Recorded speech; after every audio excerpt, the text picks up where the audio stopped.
Muy buenos días, muy buenas tardes. Seguimos con este segundo podcast. Manuel Martín Navarro, yo, a él ya lo conocéis. Podéis seguirlo, por cierto, en el canal de YouTube. Él es mi instructor, mi mentor y mi guía en el mundo de los drones, que tantas patadas hay que pegar para seguir avanzando. Sí que es verdad que muchos habéis visto mucho en YouTube que dicen que la curva de aprendizaje en esto de los drones es bastante jodidilla, y tienen toda la razón, ¿eh? Paso que das, paso que hay que preguntar, hay que informarse. Bueno, pues eso, seguimos con este segundo podcast, porque hoy hace justo un mes que entró en vigor ese Real Decreto tan polémico y que, bueno, tantas horas de vídeo ha creado y tantas conversaciones nos ha dado y nos ha creado muchas dudas, ¿verdad, Manu? En tus vídeos vemos que la gente pregunta muchas cosas y tú vas respondiendo, pero nos gustaría que nos dijeras cuáles son esas dudas que más se ven repitiendo o cómo está la gente de contenta, no sé, que se desprende de este Real Decreto después de un mes. Hola José, muy buenas y gracias otra vez por invitarme al podcast. Pues sí, tienes toda la razón. Hay muchísimas dudas todavía, sobre todo las dudas que más preguntan son aquellas que implican volar en el entorno urbano. Esa definición de entornos urbanos que nos daba el Real Decreto, que es un poco complicada, porque hoy en día hay que entender que podemos estar en un entorno A1 europeo, en su categoría 1, y estar dentro de entorno urbano o fuera de entorno urbano, en esa misma categoría A1, o estar en un entorno A3, en una subcategoría A3, y estar dentro de entorno urbano o fuera de entorno urbano, también en subcategoría A3. Es decir, tiene su punto y su complicación. Tiene eso que él. Vale, pues vamos con...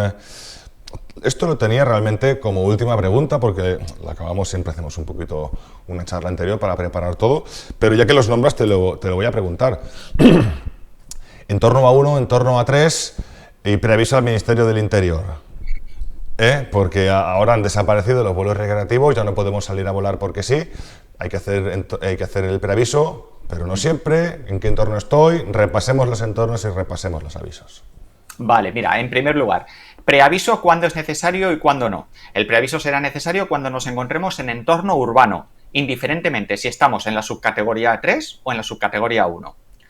Y el preaviso será obligatorio en entorno urbano siempre y cuando hayamos tenido la obligación de registrarnos como operadores aéreos. Es decir, si nuestro dron cumple características que requieren que nos registremos como operador aéreo, por ejemplo, más de 250 gramos, que tenga un sensor capaz de capturar datos personales y no clasificado como juguete, ¿vale? Si nuestro dron es un dron meramente de juguete y cumple la normativa de juguete, no será necesario registrarnos como operador aéreo y tampoco será necesaria el preaviso al Ministerio del Interior. ¿Bien?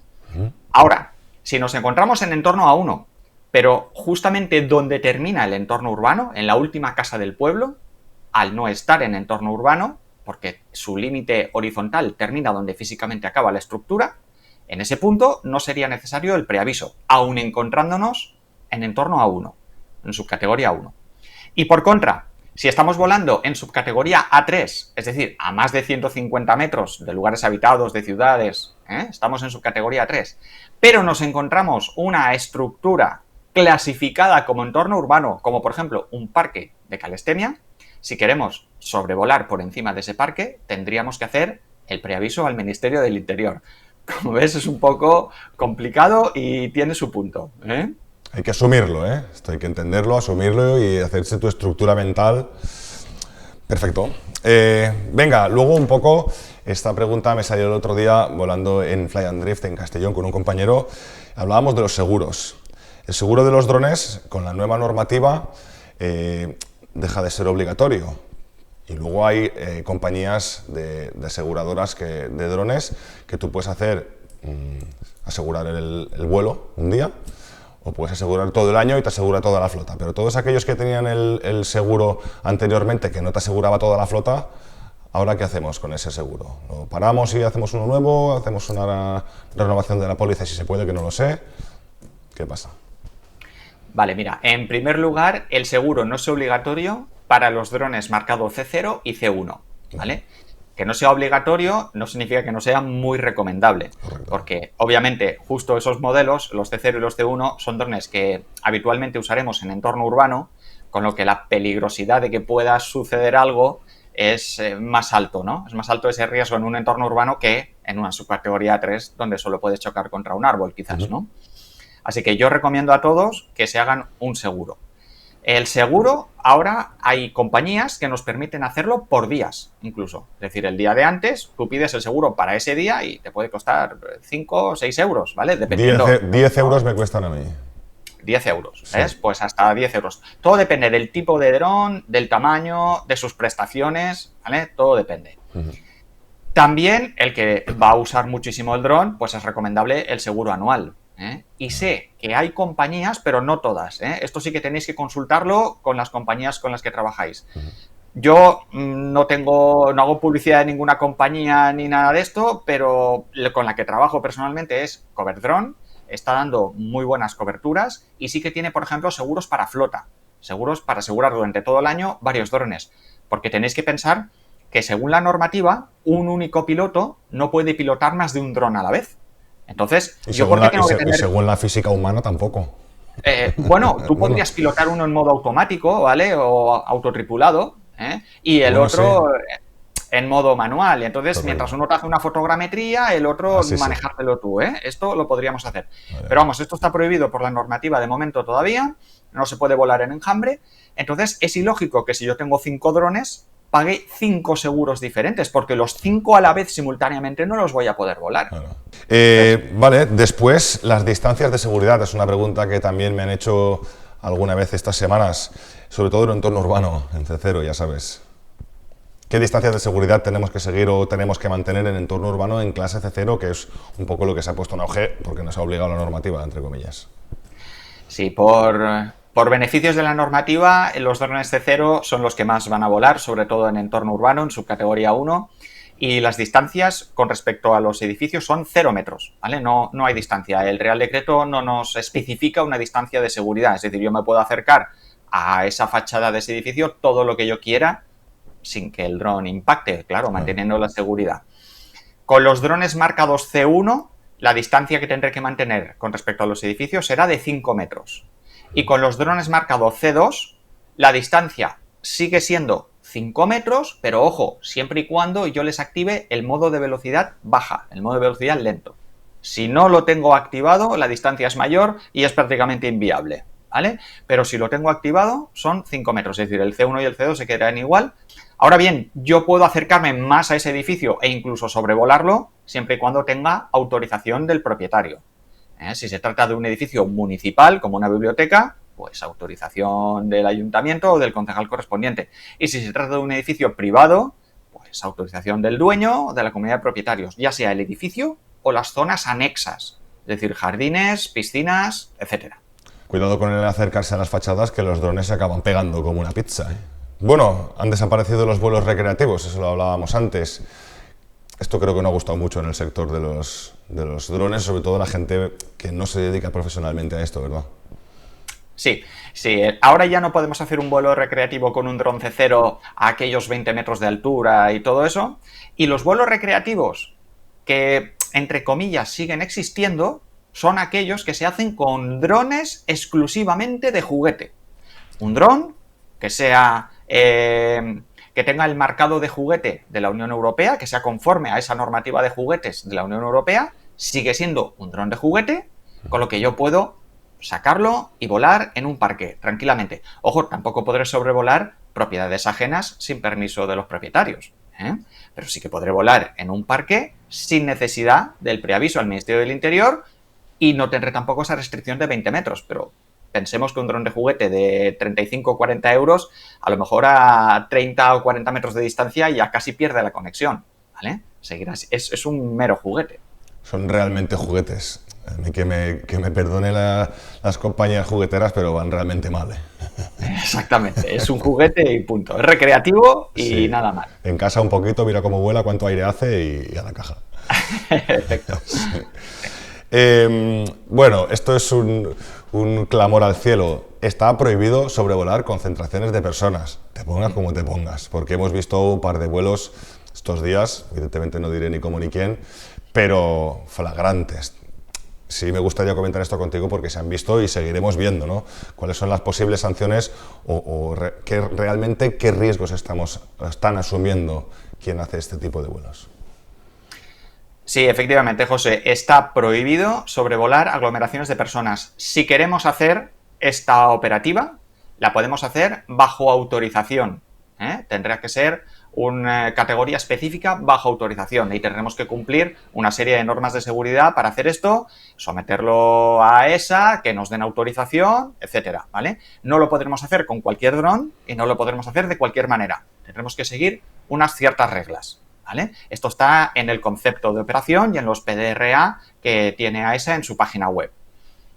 Si no cumplimos con esto y no tenemos autorización de AESA para este tipo de vuelos sobre las aglomeraciones de personas, no podemos hacerlo, porque implica un riesgo muy grande que un dron, incluso pequeño, de 250 gramos o menos, se caiga en una aglomeración de personas, provoque un cierto pánico y las personas entre ellas se agolpen para salir del sitio simplemente por el susto que se han dado, ¿vale? O sea, esto se puede convertir en un caos rápidamente. Aquí nos reunimos por un poco el primer mes de este nuevo Real Decreto y todos entramos, yo creo que a diario, en la web en Aire Drones.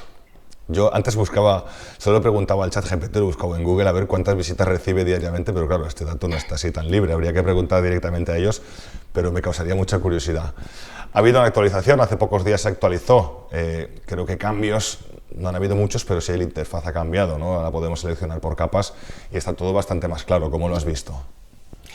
Sí, ha sido bastante buena la actualización. Al principio funcionaba un poco lento, no estaba un poquito colapsada, pero ahora parece que ya funciona con fluidez. Y es importante porque ahora sí que podemos ver perfectamente cómo se han reducido esos espacios aéreos, los CTRs, las ATZs, las zonas de los aeródromos. Nos han permitido realizar vuelos con más facilidad que antes. También hemos visto que se ha actualizado lo que sería el entorno urbano, pero ojo, aquí si te fijas bien, da la sensación de que se ha marcado como entorno urbano, o se ha marcado en colorcito rojo, algunas zonas que realmente no son entorno urbano. Me da la sensación de que ha sido una IA, una inteligencia artificial, que mirando esa capa satélite ha discriminado qué podía ser y qué no podía ser entorno urbano. Así que no os fiéis al 100% de lo que está marcado en rojo como entorno urbano o no marcado como entorno urbano, ¿vale? Mirarlo y utilizar el sentido común, ¿vale? Porque hay veces que hay un trozo de huerto que está marcado como entorno urbano y obviamente no lo sería, o hay veces que hay unas casas que no están marcadas como entorno urbano y que probablemente sí lo serían, ¿vale? Dentro del propio entorno urbano. Yo he visto a veces que estás dentro de un entorno urbano y hay como una gotita de aceite, dices, bueno, ¿y eso ahí sí puedo volar? No, es lo que tú dices, sentido común. Exactamente, sentido común y pensar lo que es entorno urbano, ¿vale? Esos 3 puntos que nos hablaba el Real Decreto y básicamente pensar por vosotros mismos, ¿vale? Porque puede tener a lo mejor algún error este mapa de drones en aire en esta discriminación de lo que es o de lo que no es entorno urbano. Volviendo al tema de las titulaciones, el otro día lo hablaba con un compañero, porque bueno, sí que es verdad que se entera mucho de todos estos procesos, porque yo lo voy contando, y me decía, bueno, yo tenía el A1, A3 antes del Real Decreto, pero con todo lo que se está moviendo, ¿ahora qué hago? Yo no puedo volar. Digo, te estás equivocando, tú tienes tu título. ¿Cómo adaptar a esa gente que se ha dejado un poco el tema de las titulaciones y después del Real Decreto no se ha movido? ¿Qué le pasa con ellos? Vale, mira, todo lo que son titulaciones bajo la normativa europea, tanto el certificado de piloto A1, A3, como el certificado A2, como el certificado de categoría específica, ¿vale? Todo lo que son estos certificados teóricos siguen siendo válidos, ¿vale? Porque están ya emitidos bajo la nueva normativa europea. Bien, ahora, los certificados prácticos en los escenarios estándar nacionales, que son los que se han ido emitiendo hasta ahora, ¿vale? Seguirán en vigor, seguirán vigentes y se seguirán poder utilizando hasta finales del 2025. A partir de enero del 2026, estos certificados que eran de escenario estándar nacional tendrán que reconvertirse a certificados de escenario estándar europeo. Bien. ¿Cómo se reconvertirán? Bueno, pues estamos esperando a que AESA nos explique qué pautas tenemos que seguir para examinar o para reconvertir estos certificados y intuimos, ¿vale?, que seguramente habrá que hacer una prueba de pericia al piloto, pues con un dron marcado de clase C5 o con un dron marcado de clase C6, simulando uno de estos escenarios con una serie de ejercicios para reconvertirle el certificado al certificado europeo. Pero de momento es muy interesante seguir teniendo los certificados nacionales de categoría específica, porque podemos seguir volando drones sin marcado de clase en entornos urbanos, en ciudades, bajo el escenario STS-ES, el nacional 01, ¿vale? Cosa que ya no podremos hacer a principios del 2026, cuando entren en vigor los escenarios europeos. O sea que tenemos todavía un par de años para seguir amortizando nuestros drones que no tienen marcado de clase en entornos urbanos.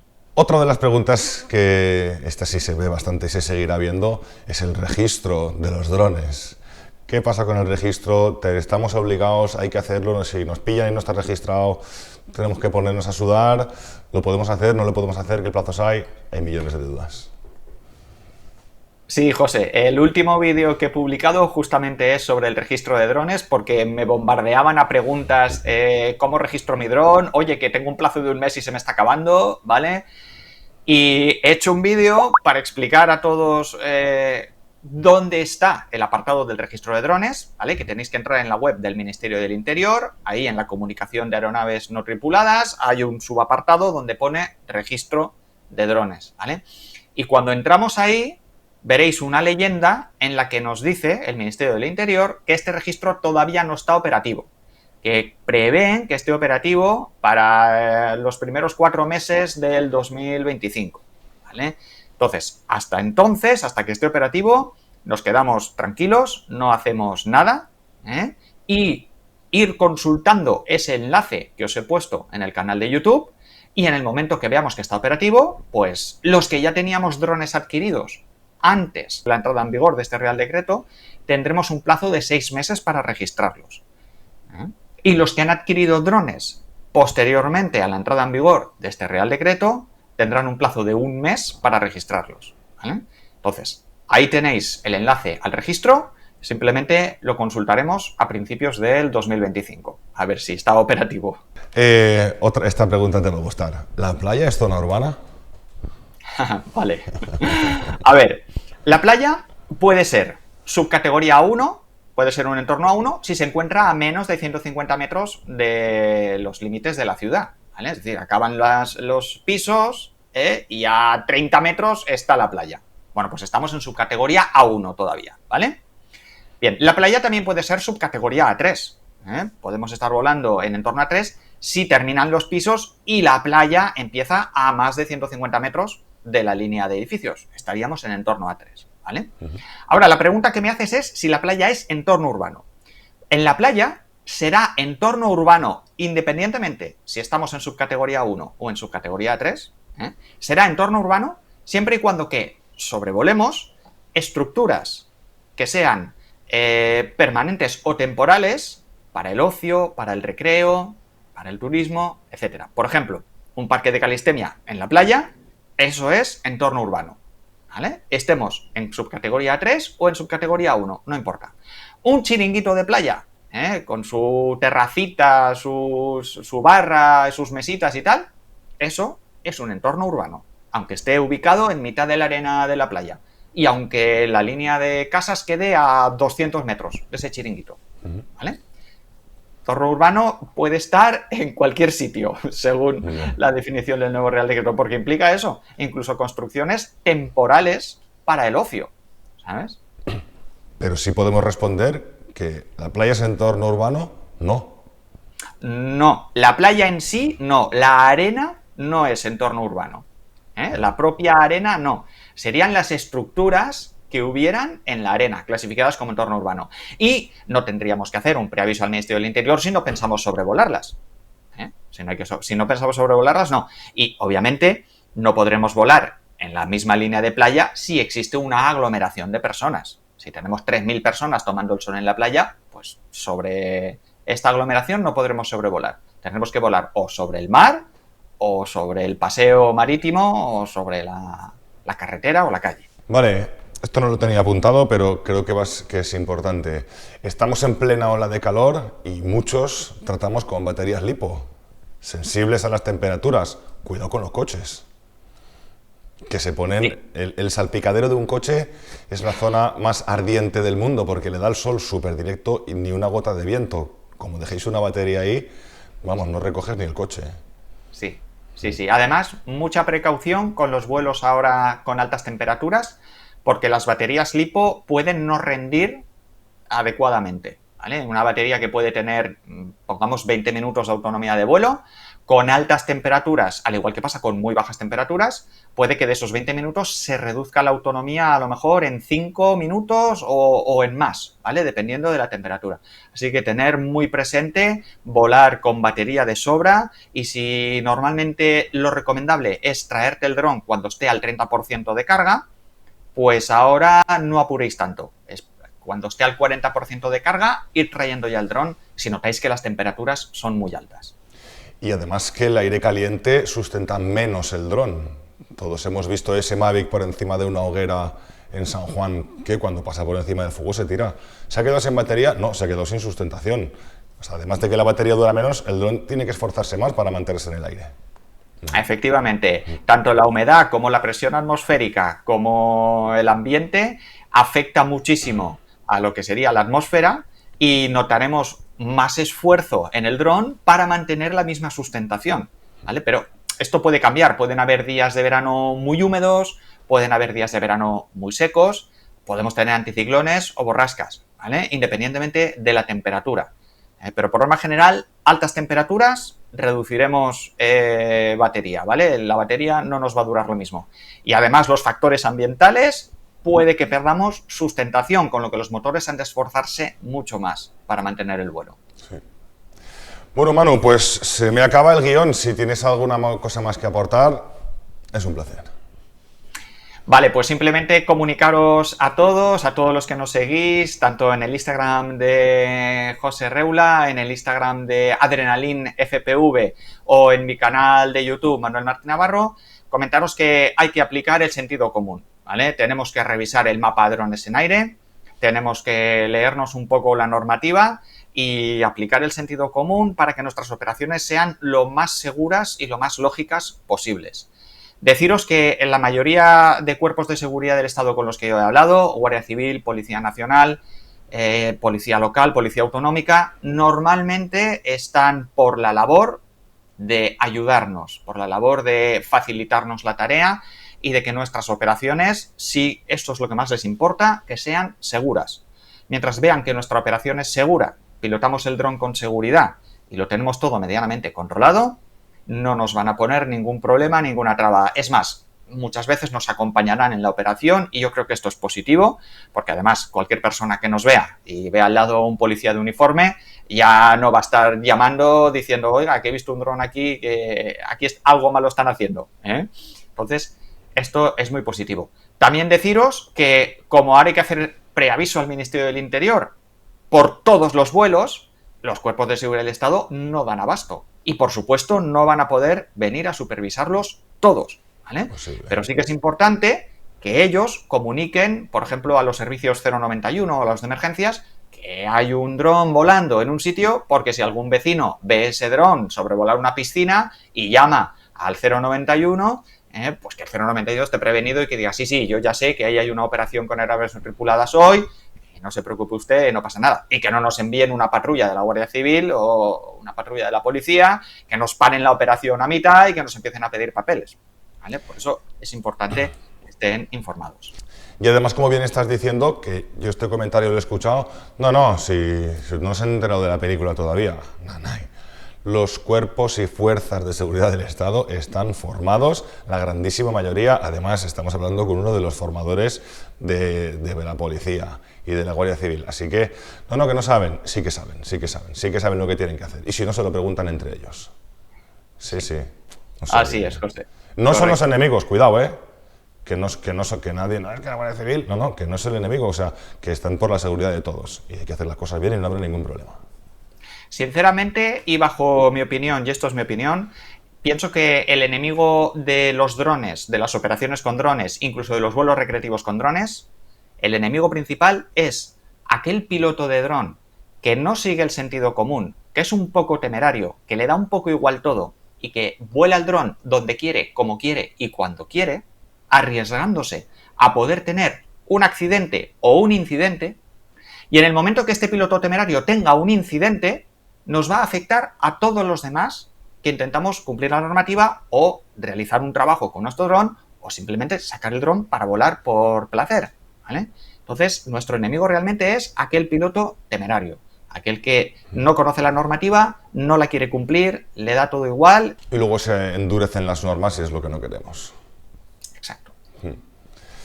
Bueno, Manu, pues gracias una semana más, un mes más por tu atención, por tu sabiduría, que me sigues impresionando con la teoría, porque claro, nosotros nos centramos en los entornos o en las clases en las que volamos, pero tú te pones en C1, en C2, en C3, en STS tal, y de verdad yo lo he estudiado, pero como no lo trato a diario, a veces digo, jolín, ¿se acuerda? Es increíble. Así que nada, muchas gracias también a los seguidores por ver estos pequeños fragmentos, por ver este podcast, y como decía Manu, nos podéis seguir en Manuel Martín Navarro en YouTube o en Adrenaline FPV en Instagram, y nosotros nos despedimos aquí, así que Manu, muchas gracias. Gracias a ti, José. Hasta luego.